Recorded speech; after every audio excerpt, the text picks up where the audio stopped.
Benjamin Franklin by Walter Isaacson. अध्याय 1।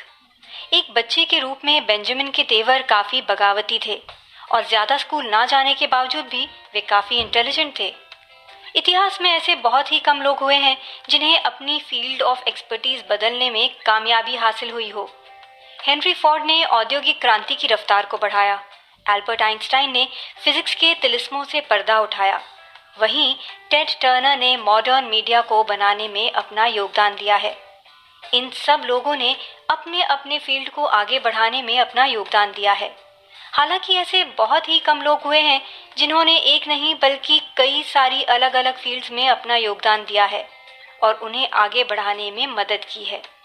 ऐसी ही एक शख्सियत है अमेरिकन लेजेंड बेंजामिन फ्रैंकलिन। अपने लंबे और महान करियर में बेंजामिन ने बिजली के नेचर से जुड़ी अपनी कुछ खोजों के जरिए विज्ञान की दुनिया को काफी हैरान किया है। वह अमेरिकन प्रिंटिंग इंडस्ट्री के अर्ली पायनियर्स में से एक थे। इसके अलावा उन्होंने यूनाइटेड स्टेट्स की पॉलिटिकल फाउंडेशन को बनाने में भी अपना बहुमूल्य योगदान दिया है। बेंजामिन का जन्म 17 जनवरी सन 1705 को अमेरिका के बॉस्टन में हुआ था। फ्रैंकलिन में बचपन से ही कुछ ऐसे लक्षण मौजूद थे जो आज़ादी और आविष्कारों के प्रति उन्हें प्रेरित करते थे। स्विमिंग सीखने का उनका तरीका इस बात का एक अच्छा उदाहरण है। एक नौसिखिए तैराक के रूप में बेंजामिन चाहते थे कि वे और तेजी से तैरें। हालांकि ऐसा करने में उनके पैरों के अंगूठे और उंगलियां उनका साथ नहीं दे रहे थे। अपने तैरने की गति बढ़ाने के लिए फ्रैंकलिन ने अपने स्विमिंग इक्विपमेंट से छेड़छाड़ करनी शुरू कर दी। आखिरकार उन्हें ऐसा करने में सफलता मिल ही गई। उन्होंने अपने हाथों के लिए पैडल्स और पैरों के लिए फ्लिपर्स बनाए। फ्रैंकलिन के पेरेंट्स ने उन्हें शिक्षा दिलाने की योजना बनाई, जिसके लिए उन्होंने फ्रैंकलिन को चर्च में भेजा।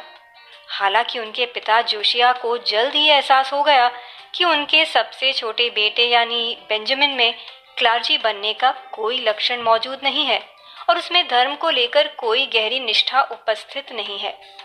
बेंजामिन के पिता खाना खाने से पहले हर बार ऊपर वाले का शुक्रिया अदा किया करते थे, जिसने उन्हें भोजन उपलब्ध कराया है।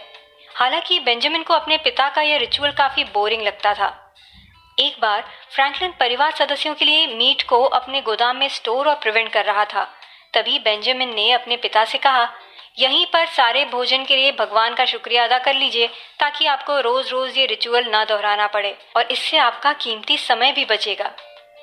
फ्रैंकलिन 2 साल तक एक लोकल स्कूल में गए, जहां उन्होंने राइटिंग और कुछ अंकगणित यानी अरिथमेटिक से जुड़ी कुछ बेसिक चीजें सीखी। इसके बाद जब वे 10 साल के हुए तो उन्होंने एक अप्रेंटिस के रूप में काम करना शुरू कर दिया। पहले उन्होंने अपने पिता के अंडर में काम किया और बाद में अपने भाई जेम्स के साथ, जो बॉस्टन का पहला स्वतंत्र अखबार न्यू इंग्लैंड कॉरेंट निकाला करते थे। आखिरकार फ्रैंकलिन को अपने भाई के साथ काम करते हुए बोरियत महसूस होने लगी और एक अप्रेंटिस के तौर पर अपने सबऑर्डिनेट रोल से उन्हें चिढ़ होने लगी। खासकर तब वे बहुत चिड़चिड़े हो जाते थे जबकि उनका भाई जेम्स किसी काम से इंग्लैंड गया होता और उन्हें कई महीनों तक सारा अखबार अपने बलबूते पर संभालना होता। और शायद यही वजह थी कि एक टीनेजर होने के बावजूद। अध्याय 2। बेंजामिन फ्रैंकलिन की यात्रा उन्हें अमेरिका से इंग्लैंड और इंग्लैंड से वापस अमेरिका ले गई, लेकिन उनका सपना सिर्फ और सिर्फ लिखना था। 1723 में जब फ्रैंकलिन सिर्फ 17 साल के थे तो वे फिलाडेल्फिया जाने के लिए एक छोटी सी नाव में सवार हो गए। फिलाडेल्फिया में उन्हें सैमुअल कीमर नाम के एक आदमी के यहाँ काम मिल गया, जो कि एक प्रिंटर था। बेंजामिन के अनुसार वह एक ऑड फिश यानी सनकी आदमी था। बेंजामिन को सैमुअल के फिलॉसफी से जुड़े लंबे लंबे डिस्कशंस को सुनने में बड़ा मजा आता था, जिसकी वजह से वे उसके यहाँ काम करते रहे। सैमुअल के यहाँ रहते हुए ही बेंजामिन ने अपनी बहस करने के कौशल यानी डिबेटिंग स्किल्स को धार देना शुरू कर दिया, जो बाद की जिंदगी में उनके बहुत काम आई। पेंसिल्वेनिया के गवर्नर सर विलियम कीथ से दोस्ती हो जाने के बाद बेंजामिन को लंदन जाने का मौका मिला, जहां उन्होंने एक प्रिंटर के असिस्टेंट की हैसियत से काम करते हुए 2 साल बिताए। इसके बाद फिलाडेल्फिया में एक क्वेकर मर्चेंट ने बेंजामिन को अपने जनरल स्टोर में एक क्लार्क की नौकरी ऑफर की, जिसको उन्होंने स्वीकार किया और वापस अमेरिका आ गए। बेंजामिन को बिजनेस की काफ़ी अच्छी परख थी। हालांकि उनका असल इंटरेस्ट किसी और ही चीज में था, और वो चीज थी राइटिंग। फ्रैंकलिन राइटिंग के प्रति अपने प्रेम से अच्छी तरह वाकिफ थे। अपने भाई की प्रिंटिंग प्रेस में काम करने के दौरान वे बहुत सारी किताबें और अखबार पढ़ा करते थे।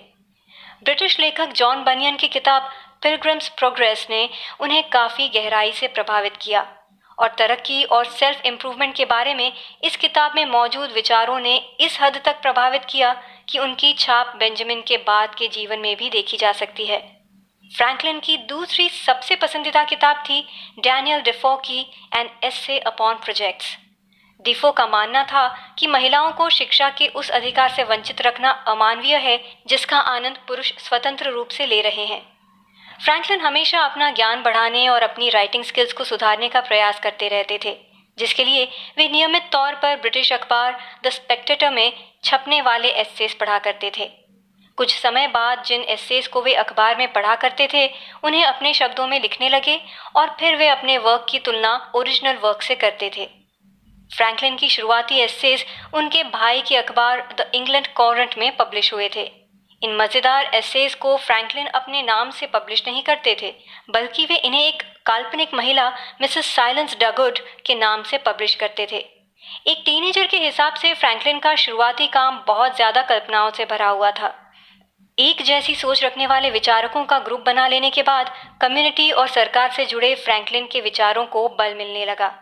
पेंसिल्वेनिया की एक दुकान में क्लार्क के तौर पर काम करते हुए फ्रैंकलिन ज्यादा दिन नहीं टिक पाए, और वे वापस इंग्लैंड चले गए, जहां उन्होंने एक बार फिर सैमुअल कीमर की प्रिंटिंग शॉप में काम करना शुरू कर दिया। हालांकि ये उनकी जिज्ञासा और एम्बिशन को शांत करने के लिए काफी नहीं था। 1727 में फ्रैंकलिन ने लेदर एप्रन क्लब के नाम से एक क्लब बनाया, जिसे बाद में जनतो के नाम से जाना गया। उस वक्त मौजूद एक अन्य क्लब ओल्डर मैन्स क्लब के उलट जुंटो के ज्यादातर मेंबर्स युवा व्यापारी और कारीगर थे, जो वहां पर हाल फिलहाल में हुए इवेंट्स पर चर्चा करने के लिए इकट्ठे होते थे। सामाजिक सुधारों को लेकर फ्रैंकलिन के ज्यादातर महान विचारों का आधार जुंटो ही था। जुंटो ही वो जगह थी जहां पर फ्रैंकलिन के मन में सब्सक्रिप्शन लाइब्रेरी, मित्र यानी नेबरहुड पुलिस, एक वॉलंटियर फायर डिपार्टमेंट के साथ ही साथ एक एकेडमी बनाने का आइडिया आया। फ्रैंकलिन के द्वारा शुरू की गई एकेडमी को ही आज हम यूनिवर्सिटी ऑफ पेंसिल्वेनिया के नाम से जानते हैं। सरकार और सुरक्षा को लेकर फ्रैंकलिन के विचार उस वक्त नवजात थे। 1747 में उनके मन में पेंसिल्वेनिया की कॉलोनियल सरकार से स्वतंत्र एक जनसेवा वॉलंटरी मिलिट्री बनाने का विचार आया। उनका मानना था कि कॉलोनी फ्रांस और इंडियन नेटिव अमेरिकन दुश्मनों से मिल रही धमकियों पर सही एक्शन नहीं ले पा रही है, इसलिए इस तरह की एक मिलिट्री की काफी जरूरत है। बहुत बड़ी संख्या में करीब 10,000 लोगों ने इस जनसेना को ज्वाइन करने के लिए हस्ताक्षर किए और फ्रैंकलिन को अपना कर्नल चुनने पर मुहर लगाई। हालांकि फ्रैंकलिन ने कर्नल बनने से इनकार कर दिया। इसके बजाय फ्रैंकलिन ने सेना और उसके डिविजन के लिए मोटो और बैज बनाने का जिम्मा संभाला।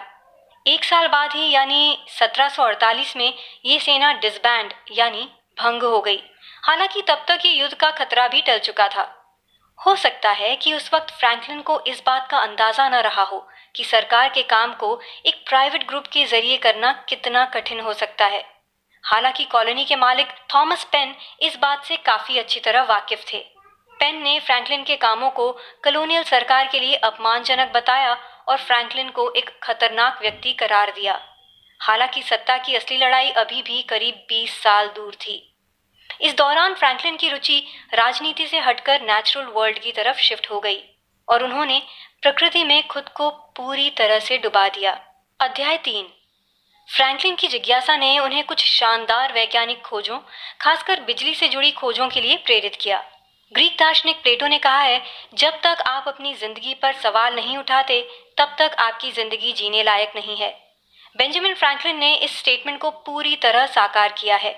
फ्रैंकलिन की कभी ना संतुष्ट होने वाली जिज्ञासा ही वह चीज थी जिसने उन्हें फेमस बनाया। 1743 में बॉस्टन की एक विजिट के दौरान फ्रैंकलिन ने एक प्रदर्शन देखा जिसमें बिजली पर कुछ ट्रिक्स दिखाई जा रही थी। ये वो वक्त था जब कोई ठीक से नहीं जानता था कि बिजली कैसे काम करती है। उस प्रदर्शन से आकर्षित होकर फ्रैंकलिन ने बिजली को लेकर अपने खुद के प्रयोग करने शुरू कर दिए। उन्होंने जल्द ही पता लगाया कि आकाश में चमकने वाली बिजली और इलेक्ट्रिसिटी के बीच एक कनेक्शन है। इस बात को बहुत सारे लोगों ने सुपरनैचुरल करार दिया। उन्होंने एक एक्सपेरिमेंटल स्थिति पर विचार किया जिसमें एक आदमी आंधी तूफान के दौरान हाथों में लोहे की एक रॉड लिए पहाड़ की चोटी पर खड़ा है। उसने हाथ में लोहे की रॉड इसलिए पकड़ी है ताकि आसमानी बिजली उसकी तरफ आकर्षित हो। इस वैचारिक प्रयोग ने न सिर्फ ये साबित किया कि मेटालिक चीजें बिजली को आकर्षित करती हैं, बल्कि इससे ये बात भी पुख्ता हो गई थी कि आसमानी बिजली भी एक तरह की इलेक्ट्रिसिटी ही होती है। फ्रैंकलिन ने इस शानदार प्रयोग की व्याख्या लंदन की रॉयल सोसाइटी को लिखे अपने लेटर में की। ये एक्सपेरिमेंट बहुत तेजी से फैला। मई 1742 में फ्रांस के एक वैज्ञानिक समूह ने भी फ्रैंकलिन जैसा ही एक प्रयोग दोहराया, जिसका नतीजा भी सेम रहा। इसी बीच फ्रैंकलिन ने अपने आप ये प्रयोग दोबारा दोहराने का प्रयास किया। इस बार उन्होंने रॉड नहीं बल्कि पतंग के मांजे के साथ लिपटे मेटल की वायर का इस्तेमाल किया। पतंग को हवा में उड़ाकर फ्रैंकलिन ने यह साबित किया कि उनका प्रयोग सही था, क्योंकि मेटल की तार पर बिजली गिरी। इसके बाद उन्होंने लाइटनिंग यानी बिजली गिरने से उत्पन्न चार्ज को एक स्पेशल जार में स्टोर किया, जिसे लीडन जार कहते हैं। फ्रैंकलिन की इस सफलता ने लाइटनिंग रॉड के आविष्कार को प्रेरित किया। फ्रैंकलिन की आगे की खोजों ने उन्हें और ज्यादा प्रसिद्धि दिलाई। फ्रैंकलिन ही वे पहले व्यक्ति थे जिन्होंने आपस में कनेक्टेड लीडन जार के ग्रुप को बैटरी नाम दिया। फ्रैंकलिन के काम की तारीफें भी हुई और कई लोगों ने उनकी आलोचना भी की। एबी नॉलेज जैसे धर्मगुरुओं ने उनके काम को सीधे तौर पर भगवान का अपमान करार दिया, जबकि ग्रीक फिलोसोफर इमैनुअल कांत ने उन्हें भगवान की आग को चुराने वाला नया न्यू प्रोमेथेसिस घोषित किया। इसके बावजूद उनके काम को पूरे विज्ञान जगत ने सराहा। उन्हें हार्वर्ड और येल जैसी यूनिवर्सिटीज द्वारा डिग्री से सम्मानित किया गया। विज्ञान जगत में अपनी शानदार सफलता के बाद फ्रैंकलिन एक बार फिर राजनीति की तरफ वापस लौटे। हालांकि उन्हें जल्द ही इस बात का अंदाजा हो गया कि ये फील्ड यानी राजनीति लाइट के साथ खेलने से कई गुना ज्यादा रिस्की है।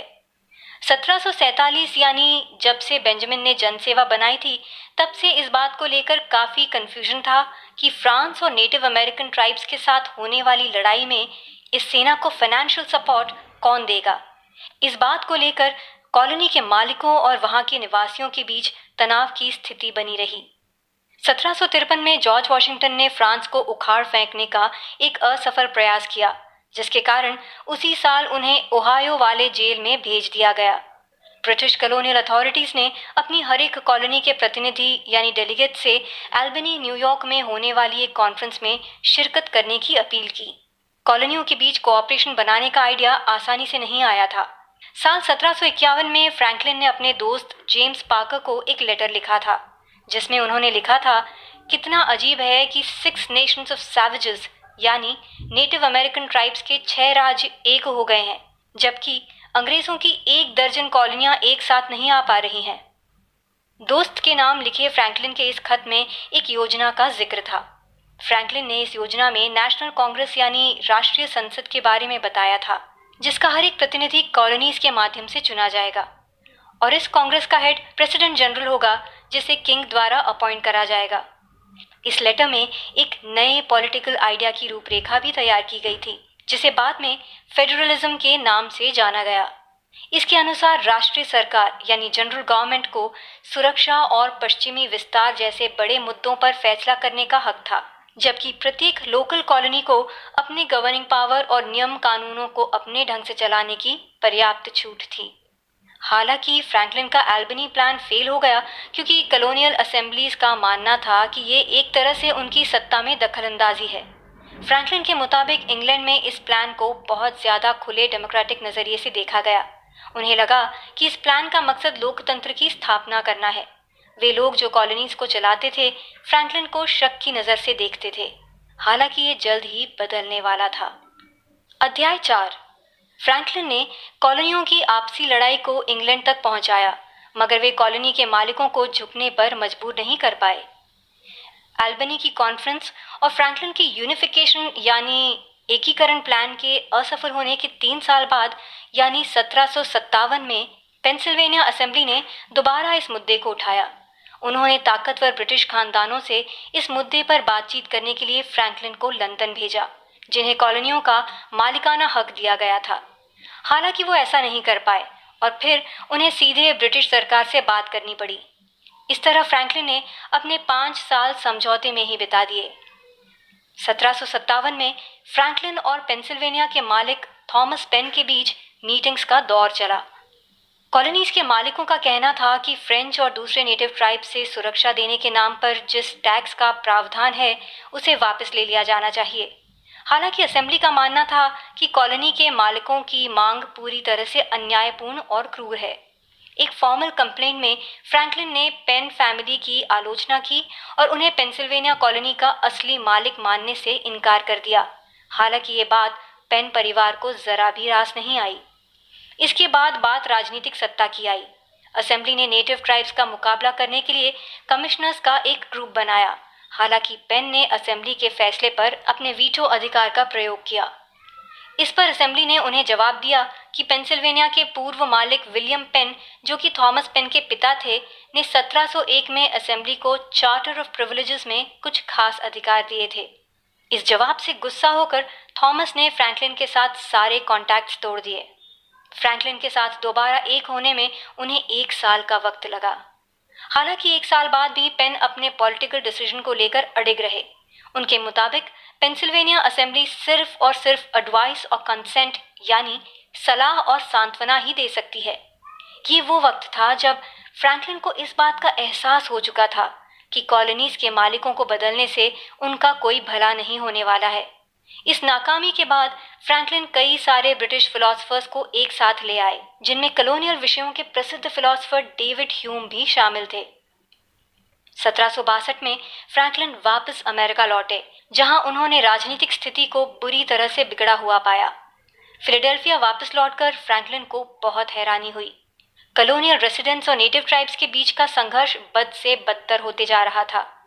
लड़ाकुओं का एक दल, जो खुद को पैक्सटन बॉयज कहता था, लगातार शहर में घुसने और वहां मौजूद नेटिव इंडियंस को मारने की धमकी दे रहा था। उनका कहना था कि जो भी कॉलोनियल रेसिडेंट्स नेटिव इंडियंस को छिपाते हुए पकड़ा गया, उसे भी मौत के घाट उतार दिया जाएगा। फ्रैंकलिन इस बात से वाकिफ थे कि मौजूद कॉलोनियल सरकार इस स्थिति से ठीक से निपट नहीं पाएगी। इसलिए फ्रैंकलिन ने एक बार फिर लंदन वापस जाने का फैसला लिया। इस बार उनका सफर पूरे 10 साल का था।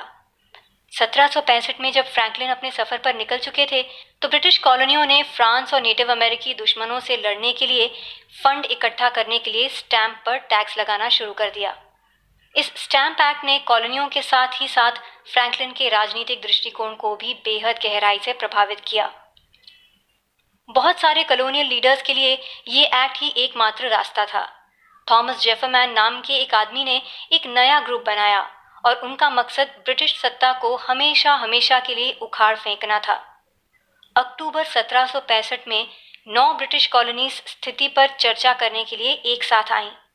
अल्बनी कॉन्फ्रेंस के बाद से ये पहला मौका था जब ब्रिटिश कॉलोनियल पावर के एकीकरण की बात हुई थी। फ्रैंकलिन ने शुरुआत में स्टैंप एक्ट का समर्थन किया, लेकिन जल्द ही उन्हें पता चला कि कॉलोनियल एटीट्यूड में कितना बदलाव आ चुका है और उनके सामने जो विकल्प मौजूद थे वे काफी भयंकर थे। फिलाडेल्फिया में एक गुस्साई भीड़ ने फ्रैंकलिन के घर पर हमला कर दिया, जहां मौजूद उनकी पत्नी ने हाथ में राइफल लेकर अपनी जान बचाई। फ्रैंकलिन अभी भी कॉलोनियल स्वतंत्रता के आइडिया पर टिके हुए थे। उन्होंने जल्द ही महसूस किया कि या तो ब्रिटिश पार्लियामेंट को कॉलोनीज पर सारे नियम लागू करने पड़ेंगे या फिर कोई भी नियम नहीं। फ्रैंकलिन के इस आइडिया में समझौते के लिए कोई जगह नहीं थी। 1775 में फ्रैंकलिन अपने नए नजरिए के साथ वापस फिलाडेल्फिया लौटे, जहां उनका स्वागत एक देशभक्त की तरह किया गया। अध्याय 5। फ्रैंकलिन के लेखन ने आज़ादी की बातें करनी शुरू की, जिसने पूरे अमेरिका को आज़ादी का रास्ता दिखाया। फ्रैंकलिन जानते थे कि अगर कॉलोनीज ब्रिटिश रूल से आज़ादी की मांग करती हैं, तो उन्हें एक दूसरे पर निर्भर रहना पड़ेगा। 21 जुलाई 1775 को फ्रैंकलिन ने अपने विचार कॉन्टिनेंटल कांग्रेस के साथ साझा किए, जो कि ब्रिटेन में कॉलोनीज का प्रतिनिधित्व करती थीं।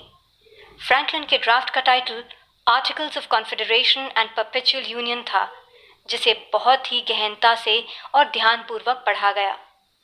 फ्रैंकलिन का विचार एक सिंगल चेंबर कांग्रेस बनाने का था, जिसमें मेंबर प्रत्येक कॉलोनी की जनसंख्या के हिसाब से इलेक्ट किए जाने थे। इसके अलावा कांग्रेस का कोई एक प्रेसिडेंट नहीं होगा, इसके बजाय 12 सदस्यों की एक एक्सक्लूसिव काउंसिल बैठाई जाएगी। इसके अलावा फ्रैंकलिन का मानना था कि अगर ब्रिटेन कॉलोनीज की मांग मानने और उन्हें आर्थिक सहायता देने के लिए तैयार हो जाता है तो कॉन्फेडरेशन को भंग करने पर विचार किया जा सकता है। ज्यादातर कॉलोनियल लीडर्स की तरह ही फ्रैंकलिन भी अपनी लड़ाई कुछ खास ब्रिटिश मिनिस्टर्स के साथ देखा करते थे, ना कि सीधे तौर पर ब्रिटिश क्राउन के साथ। लेकिन तभी 1776 में एक ऐसा पैम्फलेट प्रकाशित हुआ जिसने बहुत सारे लोगों की सोच को बदला, खासकर कॉलोनीज की आज़ादी की लड़ाई के प्रति सोच को। इस पैम्फलेट का नाम था कॉमन सेंस, जिसे थॉमस पेन ने लिखा था। हालांकि उस वक्त बहुत सारे लोगों का मानना था कि इसे फ्रैंकलिन द्वारा लिखा गया है, जबकि फ्रैंकलिन ने सिर्फ इसे प्रकाशित होने से पहले चेक किया था और पेन को सुधार करने की सलाह दी थी। अपने प्रोज में पेन ने बड़े जोरदार ढंग से कॉलोनीज की ब्रिटेन से आज़ादी की वकालत की थी। इसके अलावा उनका मानना था कि ऐसा कोई भी प्राकृतिक या धार्मिक तर्क नहीं है जो इंसानों को मालिक और गुलाम में बांटने की इजाज़त देता है। पेन के इस पैम्फलेट की 1,20,000 से ज़्यादा कॉपियां बिकी, जो उस वक्त बहुत बड़ी संख्या थी। इस पैम्फलेट ने कॉलोनियल पावर्स के खिलाफ लोगों को रैली के रूप में जुटने की हिम्मत दी। 6 जुलाई 1776 को कॉन्टिनेंटल कांग्रेस ने आज़ादी के पक्ष में वोट किया। आखिरकार जब जेफरसन ने आज़ादी का घोषणा पत्र लिखा तो फ्रैंकलिन ने उसमें कुछ सुधार किए। एक जगह पर जेफरसन ने लिखा था, "We hold these truths to be sacred and undeniable", जिसे फ्रैंकलिन ने "We hold these truths to be self-evident" में चेंज करवाया। घोषणा पत्र में छोटा सा बदलाव फ्रैंकलिन के ज़माने में ह्यूमैनिटीज़ विचारकों के द्वारा उन पे पड़े गहरे प्रभाव का एक छोटा सा उदाहरण है।